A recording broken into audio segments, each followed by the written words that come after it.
Hello Vijay గారు, ఎలా ఉన్నారు? బాగున్నాను సార్. మీ ముగ్గురు హీరోల కంటే మీరే ఫ్యాషనబుల్గా ఉన్నారు. అదేం లేదు సార్, ఏదో ప్రమోషన్స్ కదండి, కొంచెం బాగా కనపడాలి కదా అంతే. మీరు కనపడక్కర్లేదు, మీరు వెనకాల నుంచి కనపడతారు. పర్లేదు నాకు ఇప్పుడు కొంచెం ట్రెండ్ ఉంది కదా సార్, డేటాలు కూడా కొంచెం ముందుకు వచ్చి ప్రమోషన్స్ అన్ని చేయాలి కాబట్టి కొంచెం నీట్గా అందరికి కొంచెం కనపడితే బాగుంటుంది అంతే. Okay okay. సో ఏంటి సార్, ఎంతవరకు వచ్చింది? కంటెంట్ లాక్ చేసేసారా? కంటెంట్ మొత్తం ఆల్మోస్ట్ అయిపోయింది సార్. ఇంకా సెన్సార్ కూడా అప్లై చేసాము, DA almost done, mixing almost అయిపోయిందండి. ఆడియో సైడ్ అయిపోయింది, విజువల్ సైడ్ చిన్న చిన్న సిజీ షార్ట్స్ అప్డేషన్స్ ఉన్నాయి అంతే. ఓకే, మరి 15 రోజుల ముందు కంటెంట్ చేసేస్తే ఎలాగా? అంటే లేదండి, అంటే మేము ఒక 3 monthsలో సినిమా ఫినిష్ చేసి 4 months వెయిట్ చేసాం కదా సార్ రిలీజ్ డేట్ గురించి. ఆ గ్యాప్లో వర్క్ అంతా అయిపోయింది. బాగా ఎక్కువ ప్రెజర్ ఉంటుంది కదా ఈ డిజిటల్ డేట్లు వీటి వల్ల. వాళ్ళు ఒక డేట్ ఇవ్వడం, ఆ డేట్కి మ్యాచ్ అయ్యేలాగా అన్ని ప్లాన్ చేసుకోవడం. డెఫినెట్ సార్, అది చాలా చాలా పెద్ద టెన్షన్ సార్. ఇప్పుడు అంటే ఈ మధ్యకాలంలో అంటే 1.5 year నుంచి చాలా హెక్టిక్ అయిపోయింది, బాగా ఎక్కువైపోయింది. ఇప్పుడు ఏంటి, ఇప్పుడు 2 పెద్ద సినిమాలు అనౌన్స్ చేస్తున్నారు. ప్రస్తుతానికి వాళ్ళు రావట్లేదని చెప్పలేదు కాబట్టి ఉన్నట్టే అనుకోవాలి మనం. ఒకవేళ ఉన్నా సరే రావాల్సిన పరిస్థితే కదా. ఉన్నాగా రావాల్సిన పరిస్థితి అండి, ఉన్నాగా రావాల్సిన పరిస్థితే.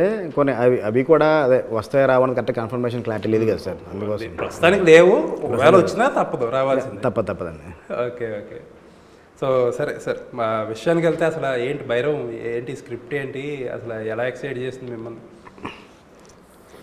అంటే ముగ్గురు ఫ్రెండ్షిప్ మధ్య నడిచే డ్రామా సార్. నాకు యాక్చువల్గా డ్రామా నాకు చాలా ఇష్టం. నాంది చూసినా కానీ మోర్ డ్రామాతో ఉంటుంది. అలాగే ముగ్గురు ఫ్రెండ్షిప్ మధ్యన ఒక కాన్ఫ్లిక్ట్స్తో నడిచే డ్రామా.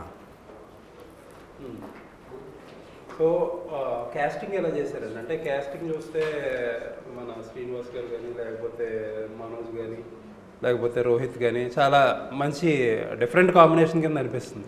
ఏమన్నా అంటే ఫస్ట్ ఎలా పిక్ చేసుకున్నారు? అంటే ఫస్ట్ సాయి గారిని ఓకే చేసుకుంటారండి. వెల్లంకొండ సాయి గారు ఓకే అయిన తర్వాత మిగతా 2 క్యారెక్టర్స్కి ఎవరన్న దాంట్లో చాలా వరకు మనకు నార్మల్గా అంటే ప్రొడక్షన్ హౌస్ నుంచి కానీ మనం కానీ మన డిపార్ట్మెంట్ కూడా ఒక లిస్ట్ రాస్తారు, పలానా వాళ్ళు పలానా బాగుంటారు అనుకోండి.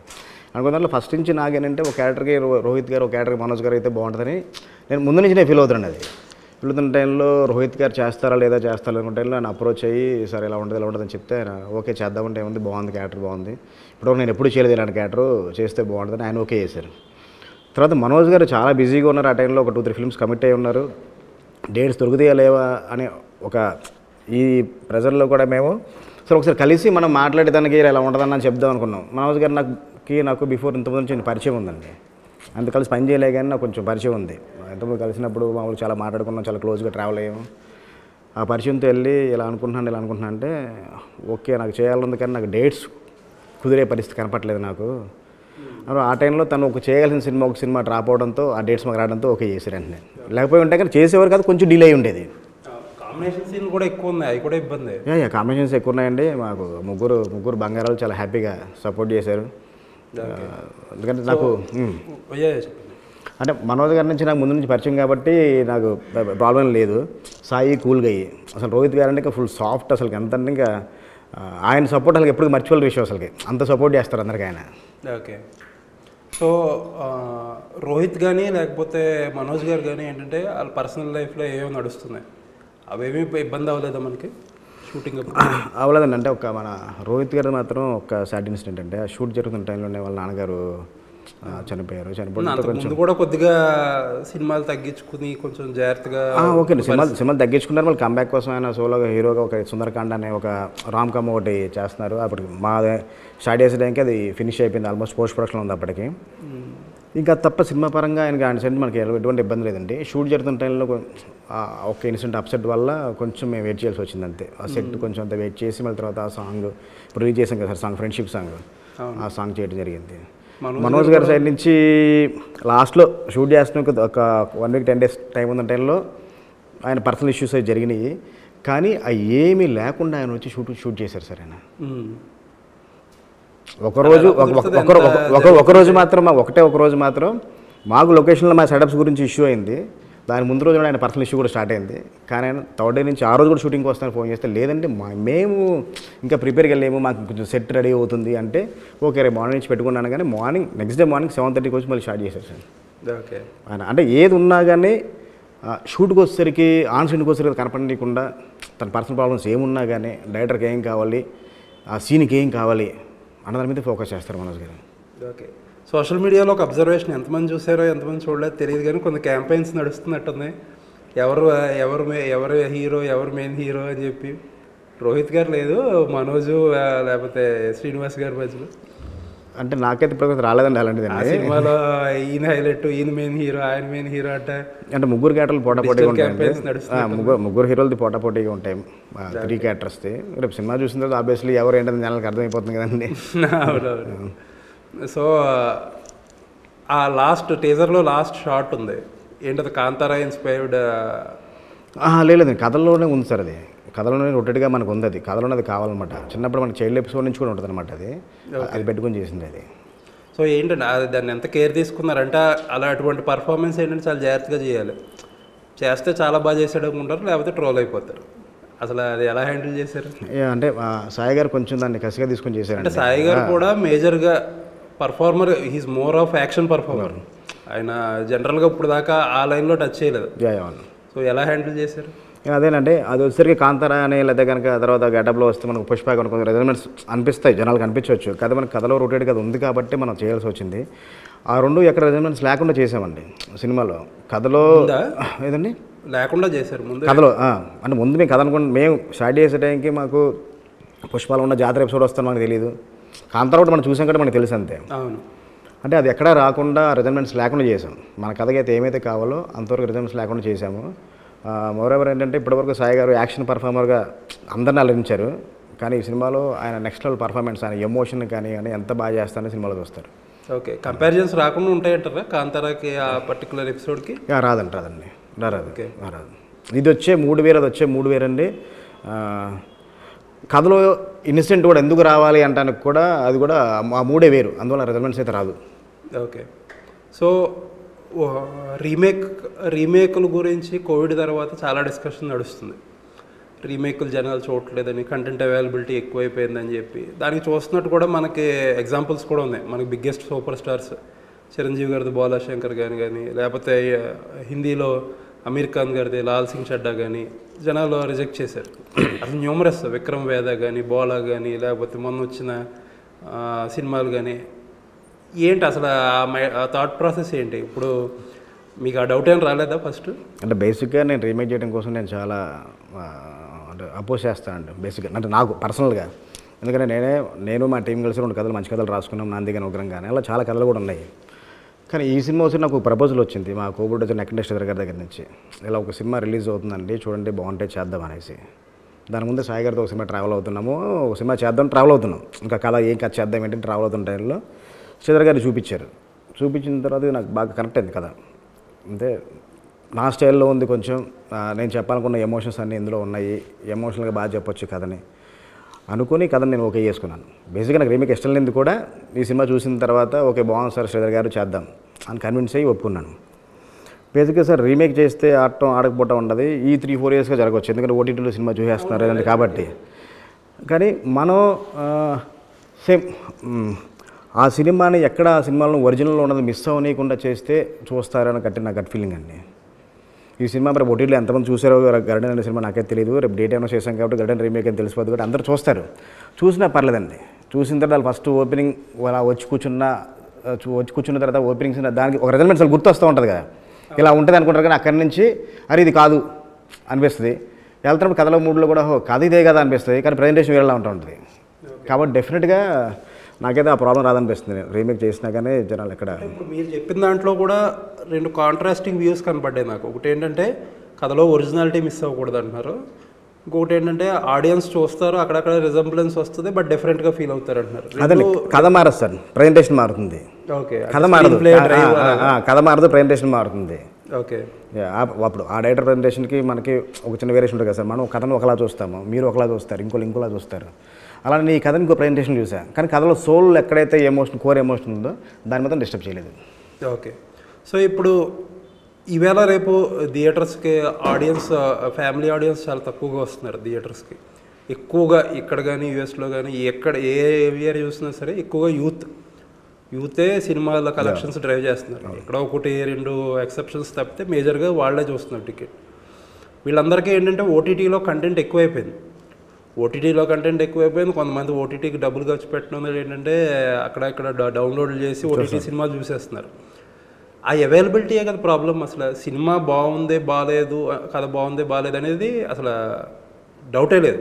ఫర్ ఎగ్జాంపుల్ విక్రమ్ వేద చూసుకుందాం. ఇక్కడ అద్భుతమైన కదా, అద్భుతమైన ఇద్దరు యాక్టర్స్ని పెట్టి హిందీలో చేశారు. Everything is right. బట్ ఏంటంటే అవైలబిలిటీ చాలా చాలా వరకు చూసేసింది కదా, ఇదే కదా ప్రాబ్లమ్స్. ఏదైనా చేయగలరు అంటే మిగతా సినిమాలు మీరు అన్నీ చెప్పిన ఎగ్జాంపుల్స్ చెబుతానండి. అది ఒరిజినల్ వచ్చిన తర్వాత రీమేక్కి చాలా ఇయర్స్ చేసినాయి అవి. ఓకే, ఒరిజినల్ వచ్చిన తర్వాత చాలా ఇయర్స్ చేసినాయి. అప్పుడు అదే బెటర్ ఏమో కదా, అంటే చాలా ఇయర్స్కి కొంచెం అదే అంటే టీవీలో కూడా వచ్చేసి డబ్బింగ్ అయిపోయి టీవీలో కూడా ఎక్కువసార్లు చూసినవి ఉంటాయి కదా సార్, ఎక్కువ రిజల్ట్స్ ఎక్కువ గుర్తుంటాయి కదా ఇవి. అంటే కొంచెం తక్కువ చూసారని అజంప్షన్ మీరు. తక్కువ చూసినా కానీ డెఫినెట్గా మార్నింగ్ షోకి మనం చేసే ప్రమోషన్తో వస్తారు. సినిమా రీమేక్ అనేది పక్కన పెట్టినా కానీ మన ట్రైలర్, మన టీజర్స్, మన సాంగ్స్ ఎంతవరకు మనకు ఆడియన్స్ నచ్చేలా చేస్తే డెఫినెట్గా థియేటర్కి వస్తారు. థియేటర్కి వచ్చిన తర్వాత మన సినిమా వాళ్ళని హుక్ చేయగలిగితే కనుక సినిమా చూస్తారు. అది రీమేక్ అవ్వచ్చు, కొత్త కథ అవ్వచ్చు, ఏదైనా అవ్వచ్చు. అవును, అలా వచ్చిందో కనెక్ట్ అవుతారని కొంచెం నా నమ్మకం అండి. అంటే చాలా సినిమాలు రీమేక్స్ చేసినప్పుడు ఆ ఒరిజినల్ తాలూకు సినిమా ఏదైతే ఉందో దాన్ని ఓటీటీలో నుంచి తీసేస్తారు. చాలా సినిమాలు జరిగాయి. ఎందుకు అలాంటి అటెంప్ట్ చేయలేదు? అంటే బేసిక్ అంటే వాళ్ళు ఆల్రెడీ ఒరిజినల్ వాళ్ళు ఏ ప్రాసెస్లో అమ్మారో ఓటీటీకి, ఎన్ని ఇయర్స్ సెక్యూరిటీకి అమ్మారో మనకు తెలియదు కదా సార్ అది. ఓకే, అందువల్ల అంతే ఇంకా అంతే అండి. ఓకే, దానివల్ల ఏం బాదరింగా లేదు. ఇప్పుడు కూడా ఉంది అది అవైలబుల్గా? ఇప్పుడు కూడా అవైలబిలిటీ ఉంది సార్. డెఫినెట్గా అందరూ చూస్తారు కదా సార్. ఇప్పుడు బేసిక్గా సార్ నేను గబ్బర్ సింగ్ నేను చీఫ్ ఆఫీసర్కి వర్క్ చేశాను. నేను అవును, దబాంగ్ రీమేక్ ఒకసారి కళ్యాణ్ గారితో అనౌన్స్ చేసిన టైంకి అందరూ చూశారు. అప్పటివరకు దబాంగ్ చూసిన వాళ్ళు ఎవరు లేరు. అక్కడి నుంచి అందరూ చూసారు. తర్వాత సినిమా రిలీజ్ అయ్యేలోపు డబ్బింగ్ చేసి ఒక ఛానల్లో కూడా వేస్తారు.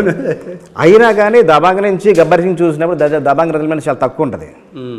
అలా ఒక రీమేక్ నేను హరీష్ గారి దగ్గర రీమేక్ వర్క్ చేసిన ఒక ఎక్స్పీరియన్స్ ఉంది కాబట్టి దాన్ని తీసుకుని ఎక్కడ కథ ఇన్స్పిరేషన్ ఒక రకంగా ప్రాబబ్లీ. అంటే ఇన్స్పిరేషన్ అంటే వాట్ గబ్బర్ సింగ్ అచీవ్డ్ అనేది ఒకటి ఆ ఇన్స్పిరేషన్. ఓకే అండి, అంటే సినిమాని మనం ఒరిజినల్ మిస్ అవ్వకుండా ఎలా చేయొచ్చు అని ఒక ఇన్స్పిరేషన్. ఒక రీమేక్కి పనిచేసిన ఒక అనుభవం ఉంది కాబట్టి ప్లస్ మనకు వెంటనే ఒక అవకాశం వచ్చింది. ఆ అవకాశం మనం వెంటనే యూటిలైజ్ చేసుకుందాము. మనతో పాటు ఎంతమంది ట్రావెల్ అవుతూ ఉంటారు, ఒక యూనిట్ 2 లేదా 300-400 మంది మనం ఫాస్ట్ సినిమాలు చేసుకుంటూ వెళ్తుంటే అందరూ కూడా హ్యాపీగా లీడ్ చేయొచ్చు అన్న ప్రాసెస్లో నువ్వు ఒక చేసుకున్న సినిమాని. సో ఇంకొకటి జనరల్ క్వశ్చన్, ఇది మిమ్మల్ని ఉద్దేశించో లేకపోతే ఇంకొకరిని ఉద్దేశించో కాదు. ఇండస్ట్రీలో ఒక నోషన్ ఉంటుంది కొంతమంది ప్రొడ్యూసర్లో, ఇప్పుడు అంటే రీమేక్లు తగ్గినాయి కాబట్టి ఇప్పుడు అది తగ్గినాయి, కానీ రీమేక్ స్క్రిప్ట్ రెడీగా ఉంటుంది, సినిమా మనకి ఎదురుగుండా ఒక ఎగ్జాంపుల్ కింద ఉంటుంది, ప్రతి ఫ్రేమ్ ఎలా తీయాలి అనేది. ఇదివరకు ఎలా అనుకునేవారు అంటే పెద్ద మంచి హ్యాపీనింగ్ డైరెక్టర్ కాంబినేషన్ అవసరం లేదు, కొంచెం క్రాఫ్ట్ తెలిసిన వాళ్ళు ఎవరన్నా ఉంటే అక్కడ పెట్టేస్తే వాళ్ళు చేసేసుకుంటారు, ఎందుకంటే రెఫరెన్స్ ఉంది కాబట్టి అంటారు. ఏమంటారు, మీ ఉద్దేశం ఏంటి అందులో? అది ఒక టైంలో అండి. ఎందుకంటే ఒక టైంలో రీమేక్ని యాస్టీజ్, ఎందుకంటే ఆ సినిమాని యాస్టీజ్గానే తీసేవాళ్ళు. ఆ సాంగ్లు ఉంటే ఆ సాంగ్లు హ్యాపీగా అదే మన తెలుగు డబ్బింగ్ అదే ట్యూన్లు తీసుకుని అదే ట్యూన్తో చేసేవాళ్ళు. ఏమైతుందో అక్కడ కామెడీ ట్రాక్ కూడా ఇక్కడ మన కమిటీస్ బట్టి సేమ్ అలా చేసేవాళ్ళు.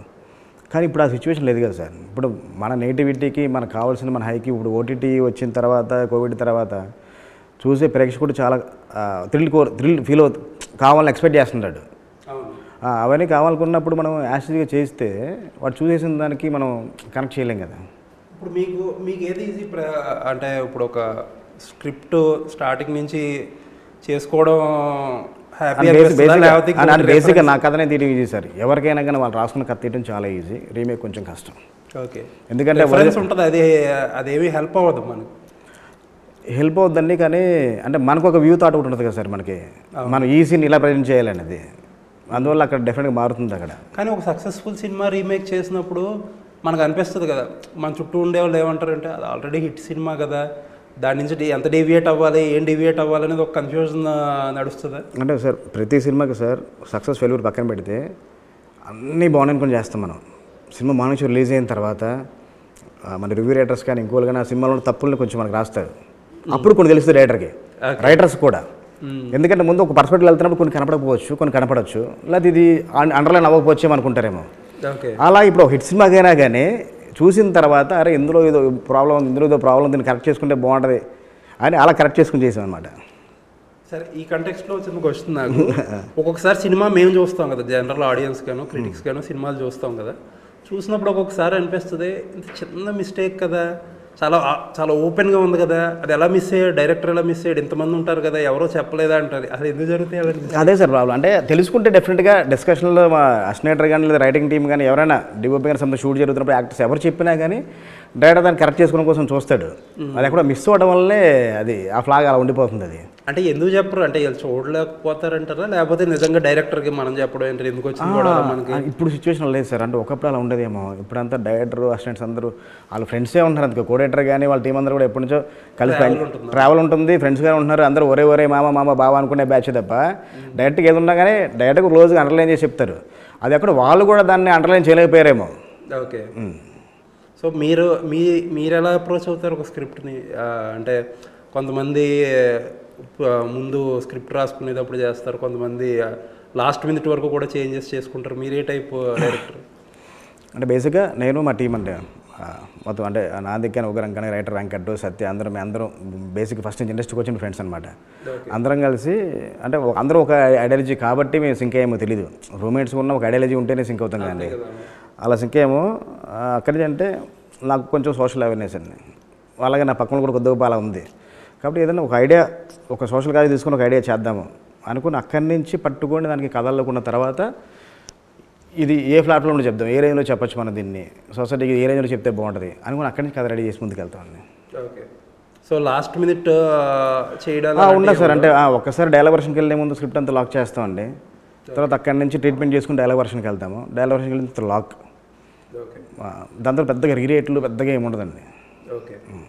సో ఉగ్రం విషయంలో నాంది పెద్ద హిట్ కొట్టారు. ఉగ్రంలో కూడా ఒక అటెంప్ట్ అయితే ఉంటుంది.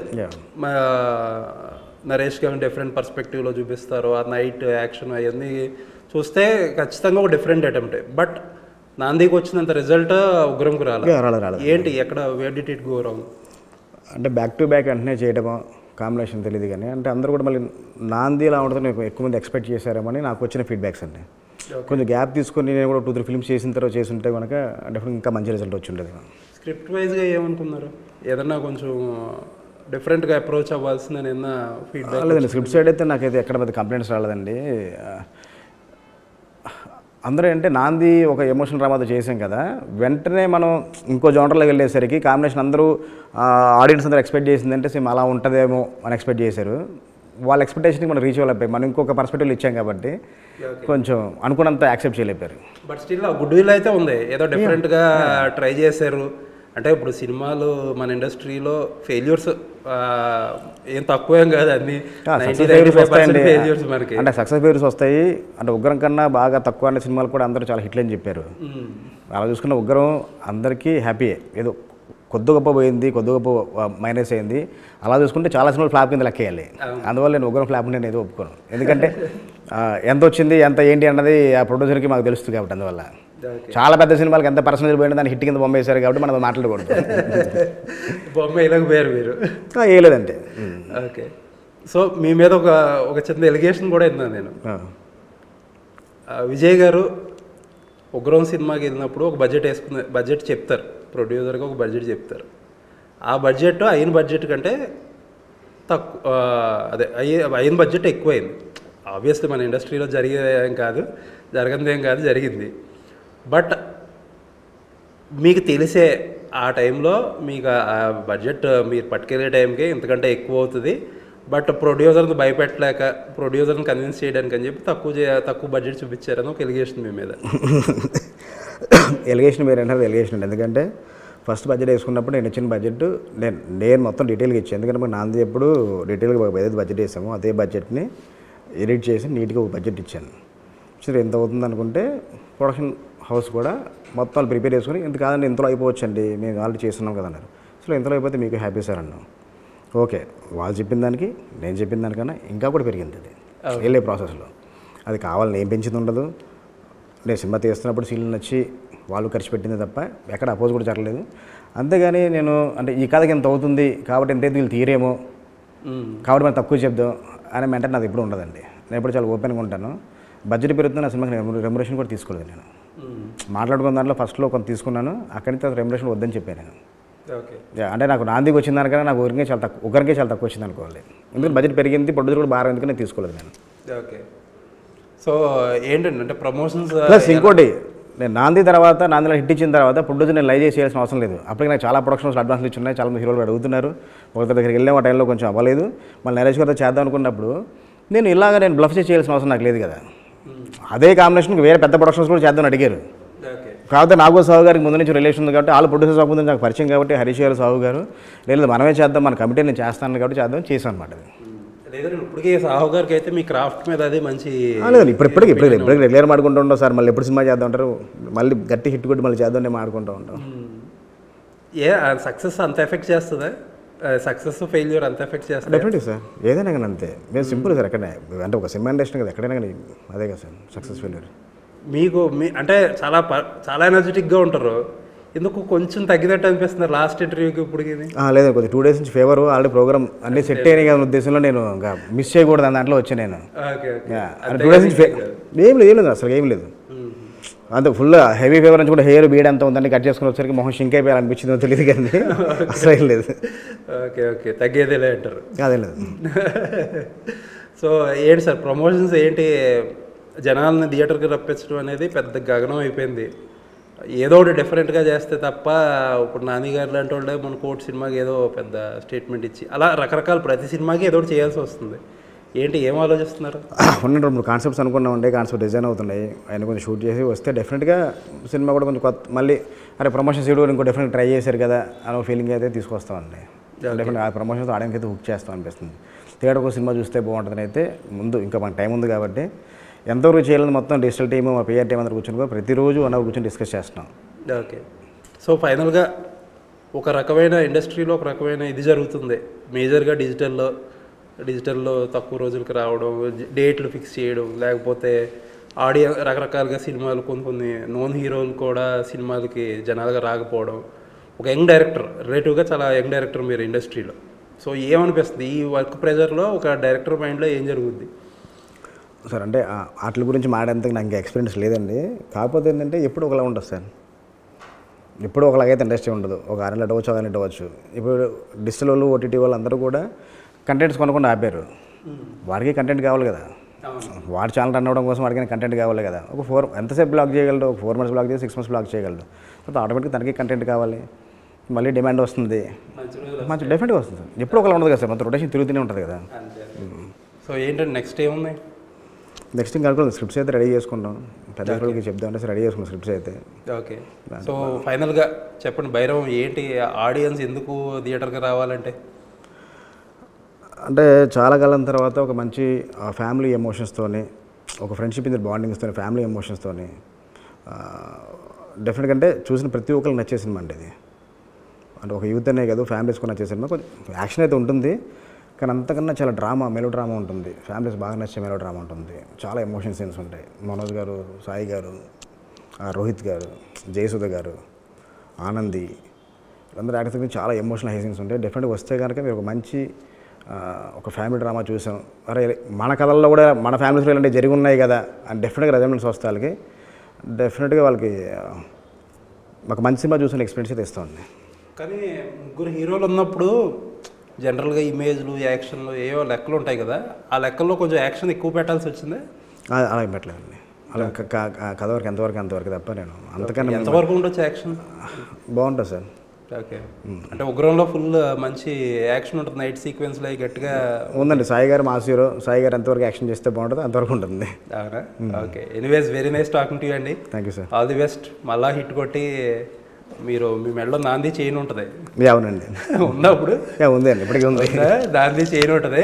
ఈసారి దానికి ఇంకో $1 రావాలి. భైరవం అలానే కదా, ఉగ్రం కూడా చేసుకోవచ్చు. కదా నా ఫస్ట్ సినిమా కదా గుర్తుకిందంటే నాకు లైఫ్ ఇచ్చిన సినిమా కదా అని అందులో వేసుకున్నాను అంతే. ఎనీవేస్ ఏ సినిమా అయినా సరే డైరెక్టర్గా వాళ్ళ బేబీస్ లాగే లెక్క. అంతే, ఒక తక్కువ చేసినా ఎక్కువ చేసినా సరే ఎప్పుడు ప్రతి సినిమా స్పెషలే. సో ఈ సినిమా ఇంకా స్పెషల్ అవ్వాలని చెప్పి కోరుకుంటే M9 న్యూస్ టైం ఇచ్చినందుకు thank you so much sir. మంచి సక్సెస్ కొట్టి మళ్ళీ ఒక మంచి ఇంటర్వ్యూ చేద్దాం, మంచి జోష్లో ఇంకా గట్టిగా చేద్దాం, మంచి సక్సెస్ పార్టీ కూడా చేసుకుందాం తప్పకుండా. Thank you sir.